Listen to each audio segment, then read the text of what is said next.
మాధవుడైన వాడే గోవిందుడిగా పుట్టాడా లేదా? విష్ణుమూర్తే కదండి కృష్ణుడిగా పుట్టింది, అనుమానం ఏం లేదుగా.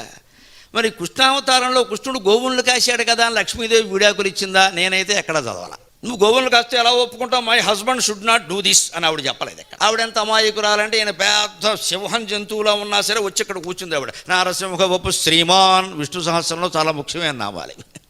నారసింహ వపు శ్రీమాన్, ఆయన నరసింహ రూపాన్ని ధరిస్తే వచ్చి ఇక్కడ కూర్చుంది ఆవిడ.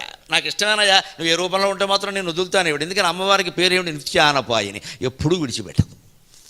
భార్య అంటే అలాగే ఉండాలి, భర్త అంటే అలాగే. నువ్వు ఏ స్థితిలో ఉన్నా, నీకు డబ్బు ఉండని లేకపోని, ఉద్యోగం ఉండని లేకపోని, అందంగా ఉండని లేకపోని, నేను నిన్ను విడిచిపెట్టాను అనేటువంటి నమ్మకం భార్యకి భర్త, భర్తకి భార్య కలిగించాలంటే మాధవత్వానికి గోవిందత్వానికి సిద్ధంగా ఉండాలి మనం.